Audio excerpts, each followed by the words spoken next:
एक वो कवित्री जिनके मैगजीन पर फोटो छपते हैं, एक वो कवित्री जो वो सोशल मीडिया पर पोस्ट डालती हैं तो दुनिया भर उनको वायरल कर देती हैं, एक वो जो बड़ी समाज सेविका भी हैं, एक वो जो बड़ी लेखिका भी हैं, एक वो जो बड़ी कवित्री हैं। इस धरती का ऐसा कोई काम नहीं है जो दीपाली जी नहीं कर सकती, बस अपने घर का काम छोड़कर।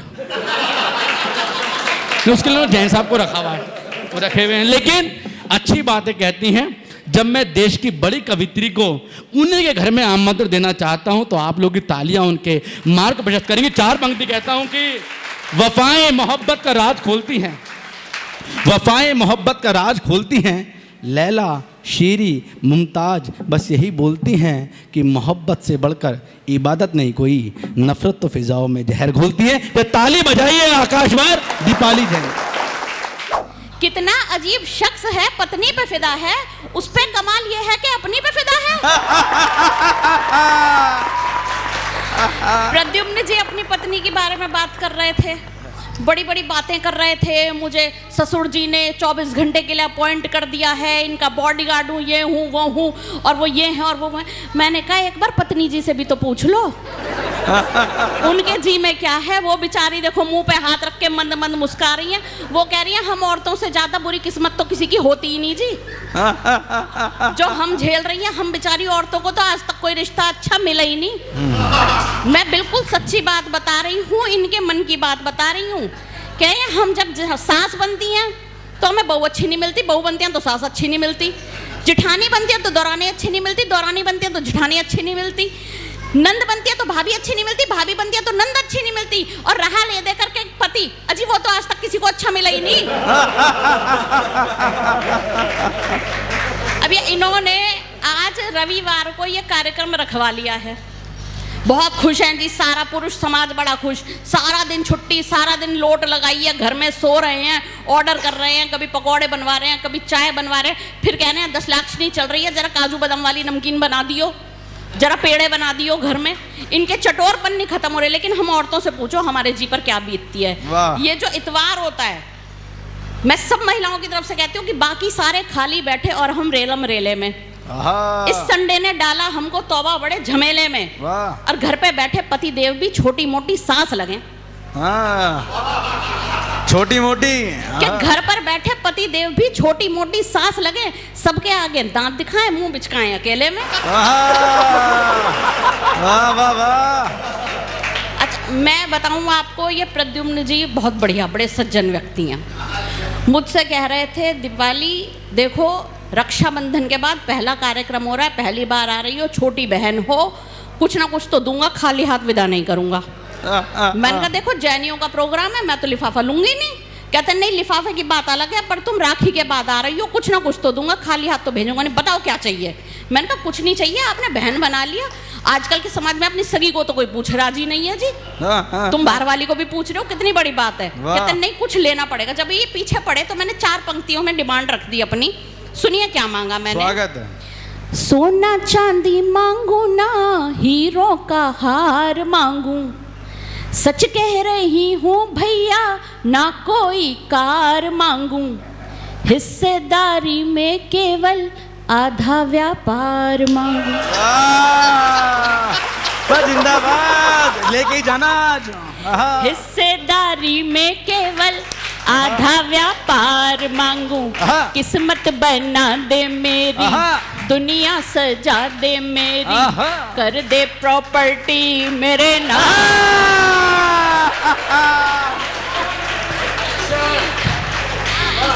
ये बैठे राज कौशिक जी, बड़े खुश हुए ये पंक्तियां सुनकर। ये भी मुझे बहन मानते हैं, इनसे भी बड़ी आस है मुझे। मुझसे कह रहे थे, कहते दीपाली ये जैन आदमी कैसा सुनता है। मैंने कहा देखो जी मेरा आदमी तो मेरी बहुत अच्छी तरह सुनता है, आपकी पता नहीं। प्रतीक गुप्ता जी बैठे हैं यहाँ। मैं नहीं बोलता बहन। मेरा पति बैठा सामने, तुम बाहर निकलना, मैं तो क्या देखूंगी वही देखेंगे तुम्हें। देखो भाई साहब, हम क्या डरते हैं, हम तो कवि हैं। देखो मैं दीपाली जी एक बात सुन लो। हाँ। एक छोटा सा निवेदन है। हाँ। देखो ये भाई बहन तो हमें तो पसंद है नहीं जैन साहब। देखो मैं तो सच बात बोलता हूँ, आप तो जानते हो। मैं तो एक निवेदन कर रहा हूँ, 4 पंक्ति में, आपको सही लगे देख लेना। हाँ। कि तुमको मिलेगा फूल हमें डाली मिलेगी। हाँ। कि तुमको मिलेगा फूल हमें डाली मिलेगी, श्रोताओं की भी जोरदार ताली मिलेगी, और बनना है बहन तो बनो मेरी बीवी की, तुमको मिलेगा जीजा हमें साली मिलेगी। भाई देखो सीधी सी बात है, वो बहन क्यों नहीं बना रहा, अगले के घर में 3 पहली बैठी हैं, वो कह रहे कितने हिस्से करवाओगी। बहुत अच्छे कवि हैं प्रतीक गुप्ता जी, संचालक उससे भी अच्छे हैं। अभी पिछले दिनों हम एक कार्यक्रम में एक साथ थे, वहाँ ये संचालन कर रहे थे, राज कौशिक जी अध्यक्षता कर रहे थे बैठे हुए। एक कवि आया नया, जैसे ये अमन आया था हमारे बीच में, पब्लिक के बीच में से उठकर आया, बेटा देख मेरा वर्तमान मत खराब कर। पहले ही जैसे ही प्रतीक गुप्ता जी ने मेरे नाम की यहाँ घोषणा करी, 4 लोग उठ के चले गए। मैं ये हिसाब लगा रही थी पूरा हॉल खाली करने के लिए मुझे कितनी देर खड़े रहना है। तो मैं बता रही हूँ, हम कार्यक्रम में बैठे थे, एक कवि आया उठकर उसने कविता सुनाई, डब्बे पे डब्बा, डब्बे पे डब्बा, डब्बे पे डब्बा, डब्बे पे डब्बा, डब्बे पे डब्बा। प्रतीक गुप्ता वाह वाह साहब, वाह साहब वाह, कमाल कर दिया। राज कौशिक जी, भाई इसमें कमाल वाली कौन सी बात है, कविता कहाँ है इसमें? अरे भाई साहब आप कविता ढूंढ रहे हो, बैलेंस देखो बैलेंस। अगला कवि खुश हो गया, उसने दूसरी कविता सुनाई, यहाँ भी है वहां भी है, इधर भी है उधर भी है। प्रतीक गुप्ता और जोर से, क्या बात है साहब, कमाल कर दिया, कलम तोड़ दी कलम। अब राज कौशिक जी को और गुस्सा आ गया, कहते हैं अरे कविताई तो छोड़ दे, तू सेंस की बात कर रहा है, इसमें कोई सेंस नहीं है, कोई कविता नहीं है, सेंस छोड़, इसमें तो बैलेंस भी नहीं है। अरे भाई साहब आप सेंस और बैलेंस देख रहे हो, डिस्टेंस देखो डिस्टेंस। जिंदाबाद बस जिंदाबाद। थोड़ी देर बाद अगले कवि ने एक कविता और सुनाई, अगले का हौसला बढ़ा चला जा रहा है, कह रहा है मैं भी हूं, तू भी है, ये भी है, वो भी है, फलाना भी है, ढिमकाना भी है। अब तो प्रतीक गुप्ता लोटा लोटा फिरे मंच पर, ये माला पे माला, माला पे माला। भाई साहब आपने तो इतिहास रच दिया। अब राज कौशिक जी का पारा चढ़ गया, कहते तू पटे बगैर ना माने, क्या ना इसमें सेंस है ना बैलेंस है ना डिस्टेंस है क्या इसमें? कि भाई साहब तुम सेंस बैलेंस और डिस्टेंस में अटके हुए हो, कोइंसिडेंस देखो सारे एक ही जगह हैं। बहुत बढ़िया है भाई, बहुत बढ़िया। एक बार हाथ उठा के ताली वाली बजा दो, तेरा मजा जिंदाबाद। बहुत बढ़िया, बहुत आनंद से सुन रहे हैं, मुझे भी बड़ा आनंद आ रहा है। पापा बैठे थे, चले गए, उनकी तबीयत ठीक नहीं थी। पापा से मुझे याद आया बचपन में उन्होंने मुझसे एक बार कहा, कहते बेटा जीवन में क्या बनना चाहती हो, करना क्या चाहती हो तुम अपने जीवन में? तो पापा खाना खाना चाहती हूँ। खाना खाना चाहती हूँ, एक काम करो खाने को साइड में रखो, अब बताओ क्या करना चाहते हो? तो पापा साइड में रखा हुआ खाना खाना चाहती हूँ। बोले अरे खाना साइड में रखा हुआ खाना खाने के बाद क्या करना चाहती हूँ? तो पापा मीठा खाना चाहती हूँ। वाह। पापा समझे ये निभा जाएगी, लंगर में ले जाके बिठा दिया। कहते घर में तो पूरा पड़ेगा नहीं जितनी इसकी हवस लग रही है।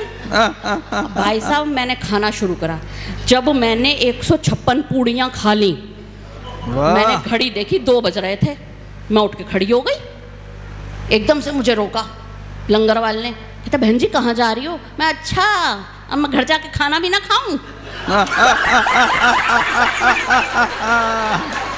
जिंदाबाद। चलिए हम लोग आ गए थे बहुत पहले, आपको लगा होगा यहाँ देर से आए, हम सारे बैठे हुए थे पीछे आने के बाद में।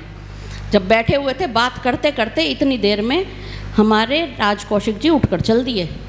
मैंने कहा राज भाई कहाँ जा रहे हो? कहते डेट पे जा रहे हो। अच्छा जी डेट पर?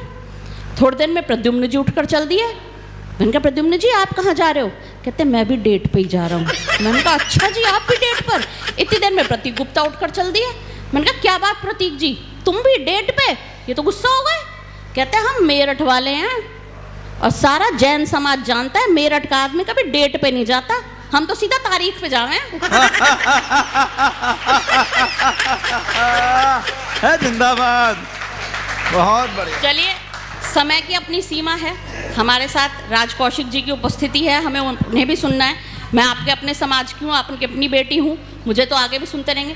तो चूंकि हमारे पर्यूषण पर्व में ये कार्यक्रम है और तो मेरा दायित्व बनता है कि मैं हमारे जैन समाज के लिए, हमारे जैन धर्म के लिए अवश्य कुछ कहूँ। 4 पंक्तियाँ आपके बीच निवेदित करती हूँ। कहती हूँ कि एक बालक को भी नियमों में बंधकर चलना सिखलाता है, छोटे से जीव के जीवन की मर्यादा को बतलाता है शाकाहार का संवाहक, है जीव दया का प्रतिपालक, इसलिए ही जैन धर्म सब धर्मों का राजा कहलाता है। जैन धर्म सब धर्मों का राजा कहलाता है।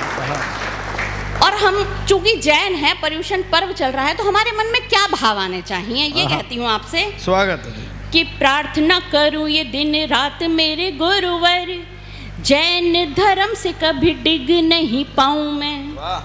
कठिन तपस्या करूं, व्रत निर्जला करूं, जिन गामी पथ से भटक नहीं पाऊं मैं।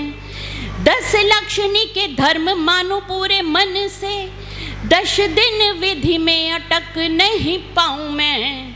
और वीरगामी पथ पे चलूं मैं आंखें मूंद कर, पथरीली राह से रपट नहीं पाऊं मैं। पथरीली राह से रपट नहीं पाऊं मैं। और अब 4 दिन बाद हमारा सबसे बड़ा पर्व क्षमावाणी पर्व आएगा। वो पर्व जिसका इंतज़ार हर एक जैन पूरे वर्ष करता है, क्योंकि ये वो दिन होता है जब हम अपने मन वचन काया से सारे द्वेष भाव को हटा करके एक दूसरे से क्षमा याचना करते हैं। हम जितने भी लोगों से मिलते हैं सबसे कहते हैं सबको क्षमा, सबसे क्षमा। लेकिन ईमानदारी से बताइएगा कितने लोग ऐसे हैं जो जिस व्यक्ति से हमारा द्वेष चल रहा है उससे क्षमा भाव रखते हैं? क्या कभी उस व्यक्ति को फ़ोन करके कहते हैं, जिस भाई से ज़मीन जायदाद पर झगड़ा चल रहा है, क्या कभी उसे फ़ोन करके कहते हैं भाई कोई बात नहीं, तूने सब चीज़ पे साइन करा लिए, आज मैं तुझसे क्षमा मांगता भी हूँ और तुझे क्षमा करता भी हूँ। तो इसी भाव को कि हम क्षमा करते हैं, क्षमा मांगते हैं केवल उन लोगों से जिनसे हमारा कोई बैर भाव नहीं है। तो ये जो क्षमा है ये हम केवल अपनी वाणी से मांग रहे हैं, ये हम मन से नहीं मांग रहे। तो एक भजन आपके बीच रखना चाहती हूँ इसी भाव को। स्वागत। और मैं नहीं समझती कि मेरी कलम ने आज तक इससे गहन कुछ लिखा होगा। मैं बहुत ईश्वर की आभारी हूँ कि उसने मुझसे ऐसा कुछ लिखवाया है, ऐसा कुछ रचवाया है। एक रचना आपके बीच। द्वेष मन से तनिक भी गया ही नहीं, द्वेष मन से तनिक भी गया ही नहीं, द्वेष मन से तनिक भी गया ही नहीं। पर्व मैंने क्षमा का मनाया बहुत, भाव ग्लानि के किंचित जगह ही न थे, भाव ग्लानि के किंचित जगह ही न थे।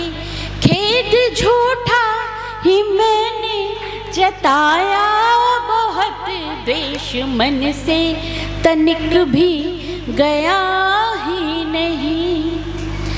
आपकी गलतियों को भुलाया नहीं। सबको क्या लगता है मैं सही और सिर्फ मैं ही सही। आपकी गलतियों को भुलाया नहीं, दोष खुद में कभी मैंने पाया नहीं। आपने तो क्षमा याचनाएं भी की, मैंने खुद को कभी भी झुकाया नहीं। क्या बात है, वाह वाह वाह वाह वाह। इस अहंकार से जीत पाया न मन, इस अहंकार से जीत पाया न मन। ज्ञान का दंभ मैंने जताया बहुत, द्वेष मन से तनिक भी गया ही नहीं। तन के सौंदर्य ने सबका मन हर लिया। जरा सा कोई कह दे हम दशलाक्षणी पे भी बंदे रहते हैं तो नई 10 साड़ियाँ छांट के रखते हैं कि ये वाली पहन कर जानी है। भाव दर्शन के नहीं है, दर्शन कराने के।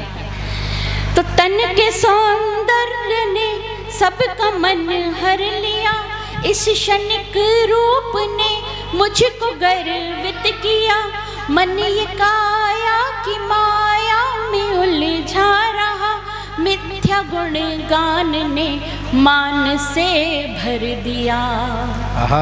भेद चेतन और जड़ में न जाना कभी, भेद चेतन और जड़ में न जाना कभी, ज्ञान का दंभ मैंने जताया बहुत, द्वेष मन से तनिक भी गया ही नहीं।